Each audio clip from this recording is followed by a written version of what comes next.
அடமானத்தில் இருக்கும் தங்க நகையை மீட்கும் சிறந்த வழி பிரைம் கோல்ட் ஹப். தொடர்புக்கு 9840551787. தங்கத்தை மட்டுமல்ல, தன்னம்பிக்கையையும் மீட்டுத் தருகிறோம். ஹாலிடேஸ்னாலே அது நம்ம ஜிடி ஹாலிடேஸ் தான். GT Holidays, South India's #1 travel brand. You know you are special when you're with GT Holidays. ஆதன் சினிமாவில் அனைவருக்கும் ஒரு பெரிய வணக்கம் அண்ட் வெல்கம் டு ஷோ. இன்னைக்கு நம்ம கூட அந்தன் சார் இணைஞ்சிருக்காங்க. வழக்கம் போல நிறைய சினிமா அப்டேட்ஸ் கேட்டு தெரிஞ்சுக்க போகிறோம். சார் வணக்கம். வணக்கம் முரளி, எப்படி இருக்கீங்க? சிறப்பாக இருக்கேன் சார். மாநாட்டை பற்றி தான் தெரிஞ்சுக்கணும். எல்லாரும் இப்போ படங்களோட அப்டேட் போய் இப்போ விஜயின் மாநாடோட அப்டேட் தான் நிறைய கேட்க ஆரம்பிச்சிட்டாங்க. இந்த 21 தேதி மாற்றம், விஜய் மீண்டும் மீண்டும் பாதுகாப்பாக வாங்க, பாதுகாப்பாக இருங்க, பாதுகாப்பாக வந்துட்டு போகணும் அப்படின்ற விஷயத்த அழுத்தமாக சொல்ல என்ன காரணம்? இன்னொன்று, இந்த 21 அப்படின்றது விஜயை கட்டாயப்படுத்தி இந்த தேதி மாற்றத்தை கொடுத்துருக்காங்களா? ஏன்னா கேப்டன் அவளோட பிறந்தநாள் வந்துச்சு அப்படின்னா கூட்டம் இன்னும் அதிகமாக இருக்கும், அந்த செல்வாக்கும் கூடிடும் அப்படின்ற ஒரு விஷயங்கள்னால இந்த கட்டாயத்தின் காரணத்தினால தேதி மாற்றப்பட்டிருக்கா? இல்லை, நான் அப்படி நினைக்கல. ஏன்னா விஜயகாந்த் ரசிகர்கள் வேற, விஜய் ரசிகர்கள் வேற. ஸோ அதனால் அந்த நாளில் வைத்ததுங்கிறது, நான் அதுக்காக வைக்கப்பட்டதாக கூட நான் இந்த நிமிஷம் வரைக்கும் நம்பல. விஜயகாந்த் பிறந்த நாளுங்கிறதுக்காக விஜய் மாநாட்டை அப்போ வச்சாருங்கிறத நான் உறுதியாக மறுக்கிறேன். அதுக்கு வாய்ப்பே கிடையாது. அதே தான் அன்எக்ஸ்பெக்டடாக அந்த நாளில் வந்துருச்சு, அவ்வளோதான். இன்னொன்று இப்போ 21 ப்ரீவியஸ் பண்ணது ஒரு வகையில் நல்லது தான். ஏன்னா இப்போ காவல்துறை நியாயமாக ஒரு காரணத்தை சொல்கிறாங்க. விநாயகர் சதுர்த்தி ஏற்கனவே விநாயகர் சதுர்த்தி டைமில் ஒரு சின்ன பிரச்சனை ஒன்று அங்கங்கே வெடிக்கும். அப்போ அதுக்கு காவல்துறை ரொம்ப கடுமையாக போராடி தான் ஒரு அமைதியான ஒரு சூழலை ஒவ்வொரு முறையும் ஏற்படுத்திட்டு இருக்காங்க. ஸோ அப்படி இருக்கும் பொழுது நீங்களும் ஒரு பெரிய கூட்டமாக அங்கே இருந்தீங்கன்னா நாங்கள் யாருக்கு பாதுகாப்பு கொடுக்குறதுங்கிறது ஒரு நியாயமான கேள்வி. 27 தான் விநாயகர் சதுர்த்தியாக இருந்தால் கூட நீங்கள் அந்த விநாயகர் ஊர்வலங்கள், அங்கே நடக்கிற பூஜைகள், பெரிய பெரிய விநாயகர் சிலைகள்னு வைக்க ஆரம்பிச்சிருவாங்க. ஆமாம் ஆமாம். அப்போ தேவையில்லாத ஒரு பதட்டத்தை ஏன் கிரியேட் பண்ணுங்கிறது அவங்களுடைய கேள்வி. அது நியாயமானது தான்.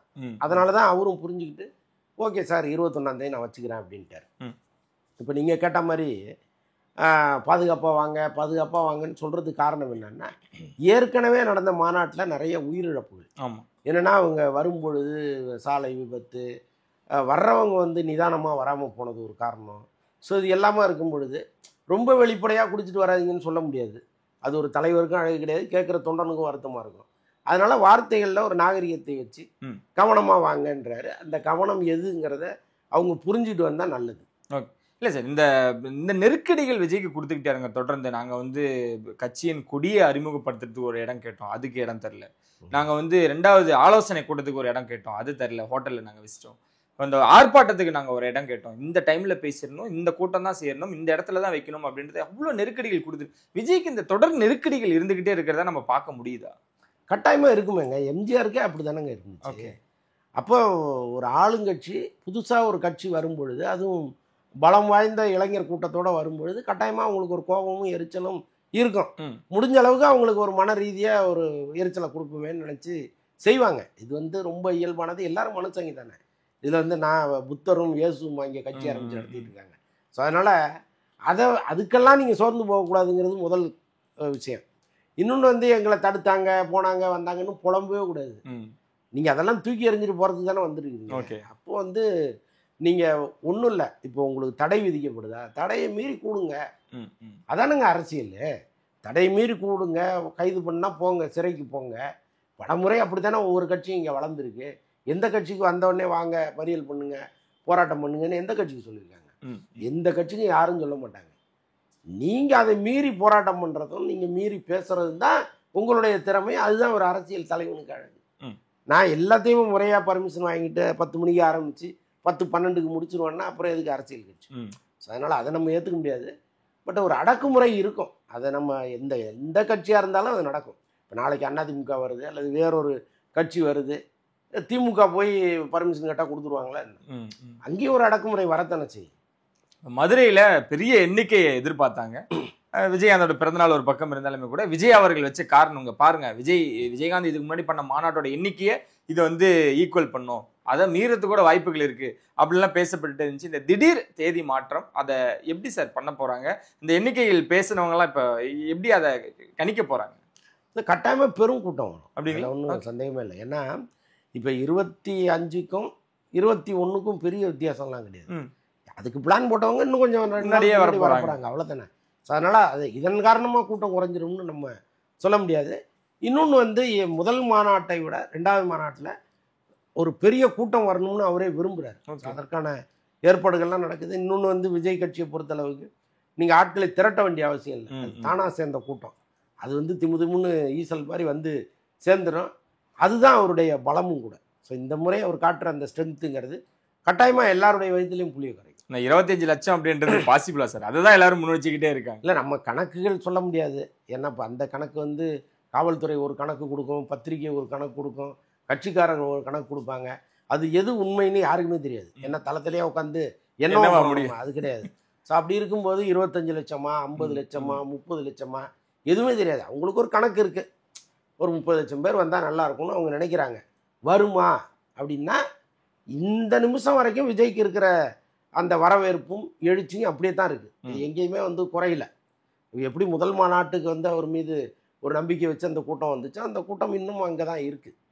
ஸோ அப்படி இருக்கும்போது கட்டாயமாக வந்து அந்த கூட்டம் சேரும். தேதி மாற்றம், இந்த சொன்ன மாதிரி இந்த நெருக்கடிகள் எல்லாமே அந்த ஸ்டேஜில் விஜய் என்ன பேச போறாரு, நானல் பறக்க பேச போறாரா, இல்லை இவங்களுக்கு இந்த நெருக்கடி கொடுக்குறவங்களுக்கு ஒரு பதிலடியா இருக்க போகுதா அப்படின்ற ஒரு பார்வையும் இருந்துகிட்டு இருக்கு. அந்த அளவுக்கு இந்த மேடையில பேசுவாரா சார்? பயன்படுத்திப்பாரா? இல்லை, எல்லா மேடையும் அவர் பயன்படுத்தணுங்கிறது தான் நம்ம தொடர்ந்து பேசிக்கிட்டு சொல்றது. அவர் 10 நிமிஷம் பேசுவாருன்னு நினைச்சிட்டு இருந்தா 3 நிமிஷம் பேசுவார். 3 நிமிஷம் பேசுவாருன்னு நினைச்சா 1 நிமிஷத்துல போறாரு. சரி. ஸோ இது வந்து ஒரு அரசியல் தலைவருக்கு அழகே கிடையாது. நீங்க மைக்கெல்லாம் மைக்க பிடிச்சாருன்னா 2.5 மணி நேரம், கலைஞர்லாம் 1 மணி நேரம் பேசுவார். 1 மணி நேரம் 2 மணி நேரம் சுவாரஸ்யமா பேசுவாங்க. அதனால பேச்சு திறமை வந்து வேணும், அது ரொம்ப முக்கியங்கிறது ஒரு பக்கம் இருந்தா கூட விஜய் என்ன பேசுறாருன்னு கேட்க தானே அந்த கூட்டம் அங்கே திறனுது. அப்போ நான் 10 நிமிஷத்துல முடிச்சுட்டேன்னா வர்றவங்களுக்கு அது ஒரு பெரிய ஏமாற்றம் தானே. நான் என்ன சொல்றேன், நீங்க எழுதி வச்சுட்டு கூட படிங்க, அது உங்க வாயால படிக்கிறது தானே வர்றவங்களுக்கு இன்பம். அப்போ நீங்க எப்படி முதல் மாநாட்டில் நீங்க பாதி படிச்சுட்டு மனப்பாடம் பண்ணி பேசுனீங்களா இல்லை நேராக பேசுனீங்களா தெரியாது. நான் மனப்பாடம் பண்ணி பேசினதை தான் இந்த நிமிஷம் வரைக்கும் நம்புகிறேன். மறந்து போன பக்கங்களை எடுத்து வாசிச்சுட்டு மீண்டும் வந்து ஞாபகத்துக்கு வந்தோடனே பேச ஆரம்பிச்சார்ல, அந்த மாதிரியாவது பேசுங்க. குறைஞ்சது 40 நிமிஷமாவது பேசுங்கிறது தான் நம்ம வைக்கிற கோரிக்கையாக இருக்குது. பேசணும். இன்னொன்று வந்து இப்போ ஆளுங்கட்சிக்கு எதிராக ஒரு பேசணும்னு முடிவு எடுத்துட்டாரு. ஏன்னா எல்லா மீட்டிங்லேயும் ஒரு ஆளுங்கட்சி அதுதான் நடந்துகிட்டு இருக்கு, வேகமாக பேசுகிறாரு. அப்போ எவ்வளோ விஷயங்கள் இருக்குது இங்கே பேசுறதுக்கு. அதையெல்லாம் திரட்டி வச்சு ஒரு நல்ல உரையாக ரெடி பண்ணி எங்கேயுமே தவறுகள் தென்படாமல் கரெக்டாக பேசிட்டீங்கன்னா நல்லா இருக்குங்கிறது எல்லாருடைய எதிர்பார்ப்பும். அதுதான் அந்த மீண்டும் அந்த ஆளுங்கட்சியும் இந்த மாதிரி விஷயங்கள் மட்டும் தான் பேச போறான்றது உறுதியா இருப்பாங்க. ஆமா. ஆனா அந்த ஃபயரா பேசுவாரா? ஏன்னா கொஞ்ச நாட்கள் இன்னும் சைலண்டா இருந்த மாதிரி இருந்துச்சு. இல்லை பேசித்தானே ஆகணும்.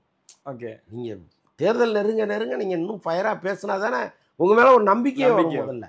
அதனால கட்டாயமா பேசுவார். 21ஆம் தேதி அப்போ ஒரு சம்பவமா இருக்க போகுது அப்படின்னு தான் பார்க்கணும். அப்படிதான் நினைக்கிறோம். இந்த பக்கம் கூலி சார் அதுக்கு முன்னாடியே வந்துருது 14ஆம் தேதி. இந்த ப்ரொமோஷன்ஸ் எப்படி நீங்க பாக்குறீங்க? அண்ட் இங்க நடந்த அந்த ஆடியோ லான்ச்சா இருக்கட்டும், இந்த ட்ரெய்லர்ல வந்த கடைசி அந்த சவுண்டா இருக்கட்டும், ரெண்டையும் கனெக்ட் பண்ணி இந்த சமூக வலைத்தளங்கள்ல ஒரு போட்டியே போயிட்டு இருக்கு. அது எப்படி எடுத்துக்கிறீங்க? இல்லை, இந்த கடைசியா வந்த சத்தம் வந்து காக்கா சத்தம்ங்கிறது தான் எல்லாருடைய பார்வையா இருக்கு. எனக்கு தெரிஞ்சு லோகேஷ் கனகராஜ் அப்படி ஒரு தவறை செய்ய மாட்டார். ஏன்னா ரஜினியும் அவருக்கு ரொம்ப பிடிக்கும், அதே நேரத்தில் அதை விட அதிகமாக விஜய் அவருக்கு பிடிக்கும். விஜய் தான் அவருக்கு இவ்வளோ பெரிய ஸ்டார் அந்தஸ்து கொடுத்தவர் விஜய் தான். ஒரு மாநகரம்னு ஒரு படம் பண்ணிவிட்டு அதுக்கப்புறம் கைதி பண்ணுறீங்க. கைதியில் பெரிய கார்த்தி வந்து ஒரு பெரிய ஸ்டார்லாம் கிடையாது விஜய் வரைக்கும், விஜய் மாதிரி. அப்போ விஜய் வந்து 3வது படம் உங்களுக்கு கொடுக்கும் பொழுது ஒரு நல்ல இயக்குனர்னு நம்பி தான் கொடுக்குறாரு. அப்போ அந்த கர்ட்டசி லோகேஷ் கனகராஜ்கிட்ட இருக்கும் கட்டாயமாக. அப்போ அவரை கிண்டல் பண்ணி படத்தில் ஒரு காட்சி ஒன்று வச்சு ரஜினி ரசிகர்கள் அதனால் கைத்தட்டல் அவங்களுடைய கைத்தட்டலை வாங்கணும்னு நினைக்கிற அளவுக்கு மோசமான நபர் வந்து லோகேஷ் கனகராஜ் கிடையாது. ஓகே, அதனால் அது வந்து படத்தை பார்க்கும்போது அது கனெக்ட் ஆகும் நமக்கு. அது தேவையில்லாத ஒரு காட்சியை எப்போவுமே லோகேஷ் கனகராஜ் வைக்க மாட்டார். அதனால் வந்து அதை நான் உறுதியாக நம்புகிறேன். அப்புறம் இந்த பப்ளிசிட்டியை பொறுத்தளவுக்கு அவங்க கொஞ்சம் அடக்கி வாசிக்கணும்னு தான் நினைக்கிறாங்க. ஓவர் ஹைப்பு வேண்டாம். ஏன்னா தக் லைஃபு கங்குவெல்லாம் என்னாச்சுங்கிறத அவங்க பார்த்துட்டாங்க. அதனால் வந்து இந்த முறை ரொம்ப கவனமாக இருக்கணும் அப்படின்ட்டு தான் லோகேஷே இன்டர்வியூலாம் ரொம்ப கொடுக்கல பார்த்தீங்களா? ஆமாம் ஆமாம், செலக்டிவாக ஒரு 5 சேனலுக்கு கொடுத்துட்டு அமைதியாயிட்டார். லியோ டைமில் பார்த்தீங்கன்னா ஒரு 40-50 சேனலுக்கு இன்டர்வியூ கொடுத்துருந்தார். இப்போ அதெல்லாம் கிடையாது. ரொம்ப அந்த ஹைப்பை குறைக்கணுங்கிறது முதல் காரணம். இன்னொன்று ட்ரெய்லரே வேணான்னு இருக்கார். ஓகே, ட்ரெய்லரே ரிலீஸ் பண்ணுவானா, டீசர் ரிலீஸ் பண்ணோம், நேரடியாக படத்தை ரிலீஸ் பண்ணிடலாம் அப்படின்னு இருக்காரு. சன்னு தான் இல்லைல்ல, என்ன ப்ரொசீஜரோ அதுபடி போயிடலாம் அப்படின்னு சொல்லி தான் ட்ரெய்லரை பண்ணியிருக்காங்க. ஸோ அதனால் ஒரு பக்கம் அவங்களுக்கு பயமும் இருக்குது, ரொம்ப ஹைப்பை கிரியேட் பண்ணுவானான்னு பார்க்கலாம் எப்படி இருக்கு. இந்த ஈவெண்ட்ல ரஜினி அவர்கள் பேசுறது என்னைக்குமே ஒரு விவாத பொருளாக அமையும். அதுதான் இங்கேயும் நடந்திருக்கும். அஜித் அவர்கள் தான் வந்து ரஜினியின் சினிமா வாரிசுன்ற அளவுக்கு போய்கிட்டு இருக்கு. பார்த்தீங்களா சார்? அது அது அது ஏற்றுக்கணும், அதுதான் உண்மையா? இல்லை அப்படிலாம் கிடையாதுங்க. ரஜினி சொல்லி தான் அஜித்தை வளர்த்து விடணுங்கிற அவசியம்லாம் கிடையாது. இன்றைக்கி அஜித் எங்கேயோ இருக்கார், விஜயும் எங்கேயோ இருக்கார். ஸோ அதனால் ரஜினியின் தயவில் அவங்க வாழ வேண்டிய அவசியம் ரெண்டு பேருக்குமே கிடையாது. ரஜினியும் வந்து அஜித் பேரை சொல்லி அங்கே வந்து அந்த கூட்டத்தை சேர்த்து வாழணுங்கிற அவசியம் அவருக்கும் கிடையாது. அவர் ஆனால் விஜயை வெறுப்பத்தணுங்கிறதுக்காக அஜித்தை பற்றி அவர் பேசுகிறார். அதை மட்டும் நம்மளால் புரிஞ்சுக்க முடியுது. ஏன்னா விஜயினுடைய நேரடி எதிரியார் அவர் இந்த மேடையில் நம்ம உச்சரித்தோம்னா அவருக்கு ஒரு எரிச்சல் வருங்கிறது அவருக்கு தோணும். ஸோ அதனால் ரஜினி வந்து இப்படி திரும்பி பார்த்தா அதுக்கு ஒரு அர்த்தம் இருக்குது, அப்படி கையை தூக்குனாருன்னா அதுக்கு ஒரு அர்த்தம் இருக்குது, அப்போ அஜித் பேரை சொன்னாருன்னா அதுக்கு ஒரு அர்த்தம் இருக்குது. சும்மா வந்து அவர் மேடையில் வர்றாரு, மைக்கை பிடிக்கிறாரு, 1 மணி நேரம் பேசுகிறாருன்னா முன் தயாரிப்பு இல்லாமல் வர்றவர் கிடையாது. அவர் அப்படியே ஸ்பான்டனியஸாக அப்படி பேசிடுவாருன்னா கிடையாது. அவரும் இன்னது பேசணும், இன்னது பேசுனா இந்த மாதிரி பிரதிபலிக்கிறத அவருக்கு தெரியும் தெரியும். ஓகே, அதனால தான் அவர் அஜித்தை உள்ளே கொண்டு வர்றாரு. அதுக்கு முழு காரணம் வந்து விஜய் வெறுப்பது. ஓகே, குறிப்பாக இங்கே அஜித் அப்படின்னு வரப்போ ரஜினி ரசிகர்களே கொண்டாடுறாங்க சார். அப்போ அதை எப்படி கனெக்ட் பண்ணிக்கலாம் நம்ம? இல்லை, அஜித்துக்கு வந்துங்க விஜய் ரசிகர்கள் வேணா அஜித் ரொம்ப காயப்படுத்துகிற மாதிரி பேசலாம், எதிர்க்கலாம், அது. ஆனால் அதை தாண்டி பொதுவாக இப்போ பொதுமக்களுக்கும் பிடித்த ஒரு நடிகர்னா அஜித் தானே. அவர் மேலே ஒரு பெருசாக கான்ட்ரவர்சி எதுவும் கிடையாது. மிஸ்டர் கிளீன்ங்கிற ஒரு இமேஜ் அவருக்கு இருக்குது. அவர் தான் உண்டு தன் வேலை உண்டுன்னு இருக்கிற ஒரு நபராக இருக்கார். அது இன்னும் கூடுதல் ப்ளஸ். ஸோ அப்படி இருக்கும் பொழுது ரஜினி ரசிகர் மட்டும் இல்லை, அஜித் ரசிகர்கள் மட்டும் இல்லை, எல்லாருமே அவர் ரசிக்கிற இடத்துல இருக்காங்க, விஜய் ரசிகர்களை தவிர. அதனால் அது ஒரு பெரிய வியப்பு இல்லையா? கலாநிதி மாறன் பேசும்பொழுது பாருங்க, இந்த மனுஷன் இந்த வயசுலையும் எவ்வளோ சிம்பிளிசிட்டியாக இருக்காரு. ஆனால் இப்போலாம் சிலர் வந்து தனியாக இண்டிவிஜுவலாக ஃப்ளைட்டு கேட்குறாங்க, அதை பண்ணுறாங்க, இது பண்ணுறாங்க. யார் அப்படின்னு தான் அவங்க பேனரில் பண்ண ஹீரோவா, இல்லை இவங்க அப்ரோச் பண்ண ஹீரோவா, இப்போ அவங்க ப்ரொடக்ஷனில் பண்ண போகிற ஹீரோவா, யார் அந்த தனி ஜெட்டு கேட்டது? அவங்க பேனரில் பண்ண ஹீரோயின். ஆமாம், ஓகே. ஆக்சுவலாக அண்ணாத்த படப்பிடிப்பு நடந்துகிட்டு இருக்கும்போது அப்போ தான் அந்த கோவிட் வந்து, ஆமாம், அப்போ வந்து நயன்தாரா கேரளா போயிட்டாங்க. அங்கே அடுத்த ஷெட்யூல் ஸ்டார்ட் பண்ணும்போது கேரளாவிலேருந்து அவங்கள இங்கே கூப்பிட்டு வர்றதுக்கு டேட்டு சொல்லிட்டாங்க, ஷூட்டிங் நீங்கள் வந்துடுங்க அப்படின்ட்டாங்க. எனக்கு தனி ஃப்ளைட்டு கொடுங்க, அப்போ தான் நான் வருவேன்றாங்க அங்கேருந்து. ஓகே, கேரளாவிலேருந்து தனி ஃப்ளைட்டு எப்படி கொடுக்க முடியும்? சன் பிக்சர்ஸ் அப்படிலாம் வந்து பண்ண மாட்டாங்க. அவங்க நீங்கள் ஃப்ளைட்டில் வேணால் டிக்கெட் போட்டு கொடுப்பாங்க, நீங்கள் ஒரு தனி ஃப்ளைட்டே எனக்கு கொடுங்கன்னா எப்படி கொடுப்பாங்க? அவங்க முடியாதுன்ட்டாங்க. ஷூட்டிங் வர சொல்லுங்கள், நம்மளாம் அப்படி பண்ண முடியாது, டிக்கெட் வேணால் போட்டு கொடுங்க, காமன் ஃப்ளைட்டில் போட்டு கொடுங்க, இவங்களுக்கு தனியாலாம் நம்ம ஃப்ளைட் ரெடி பண்ண முடியாதுன்னு அவங்க சொல்லிட்டாங்க. ஓகே, அவங்க நோ முடியவே முடியாது, எனக்கு தனி ஃப்ளைட்டு கொடுத்தா நான் வர்றேன், இல்லைனா வரமாட்டேன்ட்டாங்க.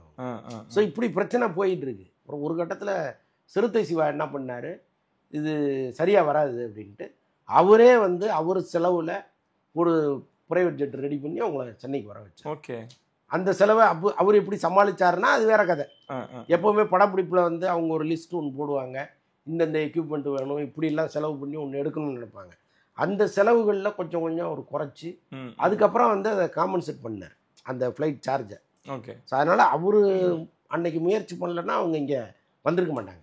இந்த இதை ஞாபகம் வச்சுக்கிட்டு தான் மேடையில் வந்து கலாநிதி மாறன் சொன்னது.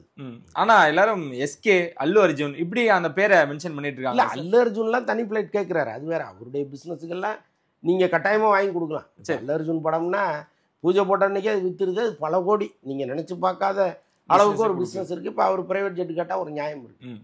கலாநிதி மாறன் சொன்னது என்னென்னா அதற்கு எலிஜிபிள் இல்லாதவங்க கேட்குறாங்கல்ல, அதைத்தான் அவர் சொல்கிறார். ரஜினி நினச்சா கேட்கலாம், ஆனால் அவர் கேட்குறது இல்லை, எலிஜிபிள் இல்லாதவங்களாம் கேட்குறாங்கன்றாரு.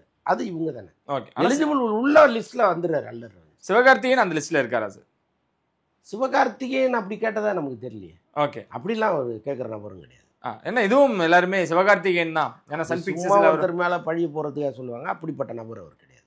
ஓகே, இன்னொன்னும் ஷேர் பண்ணுறாரு, தமிழ்நாட்டில் மட்டும் இல்லை இந்தியாவில் இருக்கக்கூடிய எந்த சிஎம்க்கு வந்து ரஜினி ஃபோன் பண்ணாலும் எடுப்பார். அப்போ அது என்ன சார் மீன் பண்ண வர்றாரு? இங்க இருக்கக்கூடிய அரசியல் மட்டும் இல்ல, இந்தியாவோட அரசியலே நியமிக்கக்கூடிய ஒரு இடத்துல ரஜினி அவர்கள் இருக்காரு அப்படின்றத இது மீன் இல்ல. அரசியலை தீர்மானிக்கக்கூடிய இடத்துல அவர் இருக்காருன்னு சொல்ல முடியாது. அந்த அளவுக்கு அவர் எல்லாருக்கும் தெரிந்தவராக இருக்காரு. இந்தியா முழுக்க தெரிந்த ஒரு ஹீரோவாக அவர் இருக்கார். இன்னொன்று எல்லாருமே ரஜினி ரசிகர்களாக இருப்பாங்க. இப்போ ரஜினி படத்தை நீங்கள் ஒரு முறை பார்த்துட்டாருன்னு இப்போ மகாராஷ்டிரா முதல்வராகட்டும், அல்லது உத்தரப்பிரதேச முதல்வராகட்டும், அல்லது பீகார் யாராக கூட இருக்கட்டும், ரஜினி படத்தை ஒரு முறை பார்த்துட்டா அவருடைய ரசிகராக மாறுவாங்கங்கிறது எழுதப்படாத விதி. அப்படி இருக்கும்போது ரஜினி சார் பேசுகிறாருன்னா யார் எடுத்து பேசணும்? அதைத்தான் அவர் சொல்கிறாரு. இன்னொன்று, அரசியல் ரீதியாகவே ஒரு காலத்தில் டெல்லிக்கு அறியப்பட்டவர் தான் ரஜினி. அவர் வந்து மூப்பனார் காலத்தில் அன்னைக்கு ரஜினி அப்படின்னு இருந்தால் அவர் சிஎம் நாற்காலியில் வந்து உட்காந்துருக்கலாம். அன்னைக்கு சூழ்நிலைகள் அப்படி இருந்துச்சு. அப்போல்லாம் ரஜினி ரஜினின்னு டெல்லியில் பேசினவங்க தானே. அப்போ அதை இந்தியா முழுக்க அரசியல் ரீதியாகவும் அறியப்பட்ட ஒருத்தர் தான் அவர் சொல்ல வர. அதில் ஒன்றும் தப்பு இல்லையா? ஓகே. ஆனால் அது பேசும் பொழுது விஜய் அவர்கள் சந்திக்கல, அதையும் சுட்டி காட்டியிருக்காரு மறைமுகமா அப்படின்னும் அவங்க ரசிகர்களே எழுதும் பொழுதுதான். இல்லை ஏங்க, இதே விஜய் வந்து பிரதமர் மோடி சந்திக்கலையா என்ன? இல்லை, மோடி அவர்களே வந்து ரஜினி சந்திக்கிறாரு. ஆனா அரசியல்ல கால்தடம் பதிச்ச விஜய் அவர்கள் இன்னும் சந்திக்காம இருக்காருன்றது எல்லாருமே அதை கனெக்ட் விஜய் விரும்புனா சந்திக்க முடியாதுன்னு ஒன்று இருக்கா என்ன? ஒரு மாநாடு பார்த்தாதாங்க, இந்த ஒரு மாநாடு கூட்டத்தை பார்த்தாலே எந்த முதலமைச்சர்கிட்ட பேசணும்னா கூட வாங்க சார்ன்னு தானே சொல்ல போறாங்க. அதனால அவர் முயற்சி எடுக்கலைங்கிறது வேற, அவருக்கு அது தேவையும் இல்லைங்கிறது வேற. அவர் பண்ண போறது தமிழ்நாடு அரசியல். அவர் தாண்டி இந்தியா டெல்லிக்கெல்லாம் நம்ம போகிறதில்ல. நம்ம இந்தியாவினுடைய தலைமை இடத்தை போய் பிடிச்சிடணும்லாம் விஜய் நினைக்க போகிறதில்ல. அவருக்கு தமிழ்நாடு தான் குறிக்கோளாக இருக்குது. ஸோ அப்படி இருக்கும்போது அவர் எதுக்கு உத்தரப்பிரதேச முதல்வரை போய் பார்க்கணும்? அவசியம் இல்லைல்ல. ஆனால் ரஜினிக்கு அவர் எல்லாருக்கும் நண்பர்களாக இருக்காங்க. அவர் போகிறாரு, ஊபி முதல்வரை பார்க்குறாரு, இன்னும் மாப்பி முதல்வரை கூட போய் பார்ப்பாரு. அதனால் அது வேற, இது வேற இல்லை சார். அதான் முதலமைச்சரோட விழாவுக்கு ரஜினி அவர்கள் போறாங்க, சீமான் அவரோட வீட்டுக்கு போறாங்க, பாமக கலந்து போறாங்க. எல்லா கட்சிக்காரங்களும் ரஜினி அவர்களை சந்திச்சு ஒரு வாழ்த்தாவது சொல்லிடுறாங்க, ஏதாவது ஒரு நிகழ்வுலையால சந்திச்சுறாங்க. விஜய் அவர்கள் சந்திக்கவே கூடாதுன்னு இருக்காரா, இல்லை நடக்கல அப்படின்னு நம்ம எடுத்துக்கலாம்? எனக்கு தெரிந்தது அவசியம் இல்லைன்னு அவர் நினைக்கிறாருன்னு நான் நினைக்கிறேன். விஜய் அவர்கள் ஏன்னா இப்போ விஜய் வந்து ரஜினியை போய் பார்க்குறாருன்னு வைங்களேன், நாளைக்கு என்ன பேசுவோம் நம்மளாம் உட்காந்து? ரஜினி ரசிகர்கள் ஓட்டு வேணும், அதுக்காக தான் போய் ரஜினிக்கு சொம்பு அடிக்கிறாருன்னு சொல்லுவோமா மாட்டோம். நம்மளே உட்காந்து அதை பற்றி அரை மணி நேரம் பேசுவோம்ல. அப்போ எதுக்கு அது தேவையில்லாதுன்னு அவர் நினைக்கிறார். ஒருவேளை தேர்தலை அறிவித்து அன்னைக்கு வந்து ரஜினிக்கு ஒரு மலர் கொத்து கொடுத்து வீட்டில் போய் அவர் பார்க்கறதுக்கு வாய்ப்புகள் இருக்குது. எல்லாமே அரசியல் தானே. அப்போ நமக்கு அவரால் ஒரு பலன் வருதுங்கும் போது நம்ம போய் பார்த்தா என்ன தப்புன்னு அப்போ தோணும். ஓகே, கட்டாயமாக இன்னைக்கு அது நடக்கும்னு வச்சுக்கோங்க. கட்டாயமாக நடக்கும். இன்னைக்கு நான் சொல்கிறேன், எழுதி வச்சுக்கோங்க. ரஜினி விஜய் சந்திப்பு நடக்குதா இல்லையா பாருங்க, நடக்கும். ஓகே. அப்போ அதுக்கு இது சந்தர்ப்பம் இல்லை, இப்போதைக்கு தேவையில்லை. அவ்வளோதான். ஏன்னா இந்த இடத்துல கேப்டன் அவர்கள் தன்னோட கட்சியை தொடங்கினதுக்கு அப்புறம் எல்லா தலைவர்களையும் சந்திச்சிருக்காரு சார். கமலஹாசன் உட்பட எல்லாரையும் சந்திச்சு ஒரு வாழ்த்து பெற்றிருக்கிறதாவும் நம்ம அதெல்லாம் கேள்விப்பட்டிருக்கோம். ஸோ அந்த மாதிரி இந்த நிகழ்வு எதுவும் நடக்கலையே அப்படின்ற ஒரு இல்லை, ஒருத்தர் பண்ணாருங்கிறதுக்காக இன்னொருத்தர் பண்ணணுங்கிற அவசியம் இல்லை. ஓகே. 33 வருஷம் சினிமாவில் கம்ப்ளீட் பண்ணியிருக்கேன். 33 என்ன நம்பர்? எதனால் இந்த 33க்கு இவ்வளோ பெரிய செலிப்ரேஷன் அஜித் சைடில் இருந்து? இன்னும் ஒன்றும் செலிப்ரேஷனே கிடையாதுங்க. அவர் தான் அவர்களை மதிக்கலைனாலும் மதிக்காட்டினாலும் நம்ம கூட ஒரு பெரிய கூட்டம் இருக்குது, அதை மதித்து நாம் ஒரு லெட்டர் எழுதணும்னு அவர் நினைக்கிறார். அவ்வளோதான். இந்த 33 வருஷம் செலிப்ரேஷனை அவர் எங்கேயுமே கொண்டாடலையே. இல்லை, 30, 35, 40, 45 ஒரு ரவுண்டாக ஒரு நம்பரை செலிப்ரேட் பண்ணுவாங்க. 33க்கு இந்த ஸ்டேட்மெண்ட் வந்த இல்லை, நம்பர்கள் மீது நம்பிக்கை இல்லைன்னு அவர் சொன்னால் கூட இந்த 33ங்கிறது நியூமராலஜியில் ரொம்ப முக்கியமான நம்பர். ஓகே. நியூமராலஜிலே ரொம்ப ஹையஸ்ட் வேல்யூ தர்ற ஒரு நம்பர்னா 33. அதனால அவர் 33 கொண்டாடுறாருன்னு நான் நினைக்கிறேன். ஓகே. அவரோட ஸ்டேட்மெண்ட், உங்களோட ரிவ்யூ என்ன சார்? என்ன ஸ்டேட்மெண்ட்ல நிறைய தவறுகள் இருக்கு. ஓகே. ஆக்சுவலாக வந்து நானே வளர்ந்தேங்கிறது முதல் தவறு. அது வந்து அவரை யாரெல்லாம் வளர்த்து விட்டாங்களோ அவங்க பேரை அவர் சொல்றதில்ல, ஒன்றும் தப்பு இல்லை. சுரேஷ் சந்திரா பேரை கூட அதில் குறிப்பிடலாம் அவர். ஏன்னா சுரேஷ் சந்திரா வந்து அஜித்தினுடைய நிழலாகவே இருந்து அவருக்கான நல்லது கெட்டதுகளையும் அவர் சுமந்து போயிட்டுருக்காரு. அப்போ என்னோட இத்தனை வருஷமாக நிழலாக பயணிக்கிற என் நண்பனுக்கு ஒரு நன்றின்னு அதில் எங்கேயுமே ஒரு குறிப்பில்லைங்க. அப்போ அதுவே வந்து நமக்கு ஒரு பெரிய, அவர் சுரேஷ் சந்திராவுக்கு இருக்காது, அது வேற. ஆனால் நம்ம இத்தனை வருட அஜித்தையும் சுரேஷ் சந்திராவையும் சேர்த்து பார்க்கும்பொழுது ஏன் ஒரு வார்த்தை அவரை சொல்லியிருக்க கூடாதுன்னு நமக்கு தோணுது. ஓகே. அதே மாதிரி வந்து என் ரசிகர்களை நான் சுயநலத்துக்கு பயன்படுத்த மாட்டேன் அப்படின்னு சொன்ன வார்த்தை கூட தவறான வார்த்தை தான். ஓகே. ஏன்னா சுயநலத்துக்கு அவர் பயன்படுத்தலைன்னா இன்னைக்கு இவ்வளோ சம்பளம் அவர் வாங்கவே முடியாது. ரசிகர்கள் ஒரு கூட்டமாக தியேட்டருக்கு வரும்பொழுது ஒரு பெரிய ஓப்பனிங் கொடுக்குறாங்க. அந்த ஓப்பனிங்கை வச்சு தான் ஹீரோவுடைய சம்பளமே இங்கே நிர்ணயிக்கப்படும். இப்போ அஜித் படம் வந்ததுன்னா 5 நாளைக்கு தியேட்டர் ஃபுல்லுப்பா அப்படின்னு இருக்கிறாங்கல்ல. இப்போ 5 நாளை ஃபில்லப் பண்ணுறது யார்? ரசிகர்கள் தானே. இந்த 5 நாள் தியேட்டர் ஃபில்லப் ஆகுதுன்னா இவ்வளோ கலெக்ஷன் வரும். அப்போ இந்த கலெக்ஷன்லேருந்து இவ்வளோ தொகையை நம்ம அவருக்கு சம்பளமாக கொடுக்கலான்னு நிர்ணயிக்கிறாங்கல்ல. அப்போ யாரால் நிர்ணயிக்கப்படுது? ரசிகர்கள். அப்போ எங்கள் சுயநலம் தானே அது. ம் ம் அதனால் சுயநலம் இல்லாமல் பொதுநலம் இல்லை, பொதுநலம் இல்லாமல் சுயநலம் இல்லை. ஆனா இந்த சுயநலம் அப்படின்றத எல்லாரும் எப்படி கனெக்ட் பண்ணிக்கிறாங்கன்னா, அரசியல் சார்ந்து உங்களை நான் இழுத்துட்டு போய் உங்க டைம் வேஸ்ட் பண்ணல. ஏன்னா உண்மை அதுதான், அவர் சொல்ல வந்தது அதுதான். அதுதான் சார். ஸோ அப்போ அதுதான் ஒருத்தங்க பண்றாங்க. நான் அப்படி பண்ண விரும்பல. ரஜினி அவர்கள் ஒரு இடத்துல சொல்லியிருந்தாங்க, நான் ஒரு வேளை வந்திருந்தா என் ரசிகர்கள் கையில இருக்க காசு எல்லாம் இல்லாம போயிருக்கும் அப்படின்னு ஒரு இடத்துல அவர் மென்ஷன் பண்றாரு. நான் எடுத்த முடிவு ஒரு ஒரு காலகட்டத்தில் நல்லதோன்னு எனக்கு தோணுது அப்படின்றாரு. இவர் இங்க உட்காந்து நான் சுயநலத்திற்காக பயன்படுத்தல அப்படின்னா தாவேக்காவுக்கு வந்து அது எப்படி சார் எடுத்துக்கிறதுன்னு கேட்கிறேன். அங்க வந்து அது இல்லைங்க, அதாவது அது அவருடைய பார்வை, அஜித்தினுடைய பார்வை. ஆனால் நான் அதை பார்க்கறது என்னன்னா, உங்களை நம்பி வந்த ரசிகன், உங்களுக்காக போஸ்டர் ஓட்டினவன், உங்களுக்காக விசில் அடித்தவன், உங்களுக்காக பட்டினி கிடந்தவன், உங்களுக்காக படுத்து உருண்டவன், அவனுக்கு ஒரு வாழ்க்கையை விஜய் ஏற்படுத்தி கொடுக்குறாரு. அவனுக்கு ஒரு பதவியை கொடுக்குறாரு. நாளைக்கு அவன் எம்எல்ஏ ஆகலாம், எம்பி ஆகலாம், மந்திரி ஆகலாம், துணை முதலமைச்சராக கூட ஆகலாம். இங்கே நீங்கள் உங்கள் ரசிகர்களே ஏமாற்றிட்டீங்க, அவ்வளோதான். உங்களுக்கு வாய்ப்பு இருக்குது. இப்போது யாரோ ஒருத்தர் பேசினார், நேற்று ஒரு வீடியோ பார்த்தேன். அஜித் மட்டும் நினச்சா, சாட்டை துரைமுருகன் பேசுகிறாங்க, அஜித் மட்டும் நினச்சா விஜயோட ஒரு பெரிய கூட்டத்தை அவரால் திரட்ட முடியும்னு சொன்னார். உண்மைதான் அது. ஆனால் ஒரு ஆள் ஒரு அந்த கூட்டத்தை, தன்னை நம்பி அந்த கூட்டத்தை இன்றைக்கி ஒரு ஒரு திட்டத்தை நோக்கி கொண்டு போகிறாருல்ல, நீங்கள் கொண்டு போகல, அப்போ நீங்கள் ஏமாற்றிட்டீங்கன்னு தானே அர்த்தம்.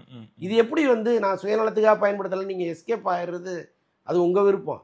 ஆனாலும் ஒருத்தன் என் கூட்டத்தை நான் சும்மா விட்டுற மாட்டேன், அவங்களுக்கு ஏதாவது ஒன்று பண்ணி அவங்கள மேலே கொண்டு வருவோம்னு நினைக்கிறது தானே சரி. அப்போ எது சரி எது தவறுன்னு பொதுமக்கள் தான் முடிவு.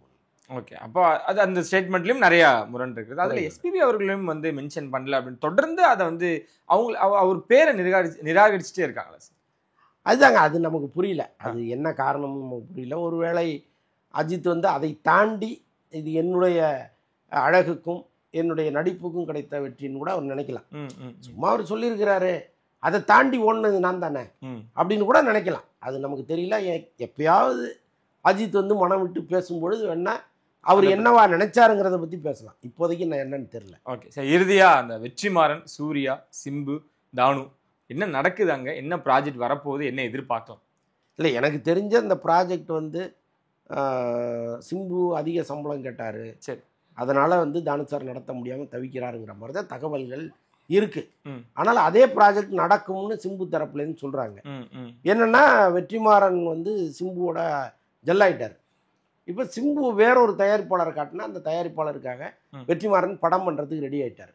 தானு சார் கொடுக்காத சம்பளத்தை இன்னொரு தயாரிப்பாளர் கொடுக்க முன் வரும்பொழுது சிம்பு அவங்களோட ட்ராவல் பண்ணுறதுக்கு வாய்ப்பு இருக்குது. ஆக மொத்தம் சிம்பு வெற்றிமாறன் காம்பினேஷன் இருக்குது, நடக்குது. அது தானு சார் கூடயாங்கிறது தெரியல. ஓகே, இது சிம்பு சம்பள பிரச்சனையா சார், இல்லை ப்ரொடக்ஷனாகவே அது காஸ்ட் பெருசாகுதா? இல்லை, சிம்பு சம்பள பிரச்சனை தான். ஆக்சுவலாக என்னென்னா ப்ராஃபிட் ஷேருங்கிற முறையில் தான் சிம்பு உள்ளே வந்திருக்கிறார். இப்போ என்ன சொல்கிறாரா, எனக்கு 40 கோடி சம்பளம் கொடுத்துருங்க அப்படின்னு கேட்குறாரா. இது வந்து தானு சாருக்கு ஒரு பெரிய அதிர்ச்சியை கொடுத்துருக்கு. முதல்ல ஒன்று பேசினார், இப்போ மாற்றி பேசுகிறாரு. இப்போ 40 கோடி ரூபா நம்ம கொடுத்துட்டோம்னா, வெற்றிமாறனுக்கு ஏற்கனவே ஒரு 20 கோடி ரூபா கொடுத்துட்டோம், 60 கோடி அதுலேயே போயிடுச்சு. இதுக்கப்புறம் எத்தனை கோடியில் படம் எடுத்தது, எத்தனை கோடியில் பிஸ்னஸ் பண்ணுறது? இப்போ சிம்புக்கு வந்து தக்லை பெருசாக ஓடி இருந்ததுன்னா தானு சார் கேட்குற பணத்தை கொடுத்துருப்பாரு. அது ஓடாத பட்சத்தில் இப்போ இது என்ன ரேஞ்சில் போய் பிஸ்னஸ் பண்ணுவீங்க? விடுதலை 2வும் ஓடல. அப்போ ஓடாத 2 பேர் வந்து இவ்வளோ செலவு பண்ணுங்கன்னா அவர் ஒரு தயாரிப்பாளரை கணக்கு போடுவார்ல. ஓகே, ஸோ அதுதான் இதில் இருக்கிற பிரச்சனை. சார், இதை மட்டும் மறந்துட்டேன்னு நினைக்கிறேன். இந்த நேஷனல் அவார்ட் நீங்கள் அதை ஏற்றுக்கிறீங்களா? இவங்களுக்கு வந்திருக்கு, இவங்களுக்கு வந்து சரியில்லை அப்படின்றது இல்லை. அதில் எல்லாமே வந்து இப்போ பார்க்கிங் படத்துக்கு கொடுத்தது நியாயமான விஷயம், நியாயமான விஷயம். பட் அதை தாண்டி மற்ற எதுவுமே நமக்கு ஒட்டலை. இன்னொன்று, விருதுகள் பெரும்பாலும் வாங்கப்படுவது தான், கொடுக்கப்படுவது இல்லை. ஸோ அதனால் வந்து நேஷனல் அவார்டே அந்த நிலைமை தான். எல்லாமே அப்படி தானே இருக்குது. எல்லா இடத்துலையுமே வந்து ஒரு கேம்பெயின் ஒன்று நடக்குது இல்லை. அரசியலாக பணமா சார்? அங்கே என்ன விஷயங்கள் இருக்குது? ஏன்னா சிபாரிசாக இருக்கலாம், ஓகே, அரசியலாக இருக்கலாம். ஆடு ஜீவிதம் தொடர்ந்து அரசியலாக இருக்கிறதுனால தானே கேரளா ஸ்டோரின்னு ஒரு படத்துக்கு கொடுக்குறாங்க. ஓகே, இல்லைன்னா அரசியல் தலையீடு இல்லைன்னா எதுக்கு அந்த படத்துக்கு கொடுக்க போகிறாங்க? இப்போ கேரளா கவர்மெண்ட்டே வந்து எப்படிங்க அந்த படத்துக்கு கொடுங்கன்னு கேட்குது. இன்னொன்று ஆடு ஜீவிதம்னு ஒரு படம், ஒரு மனுஷன் கடந்து செத்து சுண்ணாம்பாய் ஒரு படத்தில் நடிச்சிருக்கேன். அப்போ அந்த படத்துக்கெல்லாம் நீங்கள் கொடுக்காம கேரளா ஸ்டோரியை கொண்டு போனீங்கன்னா அரசியல் இல்லாமல் வேற என்ன?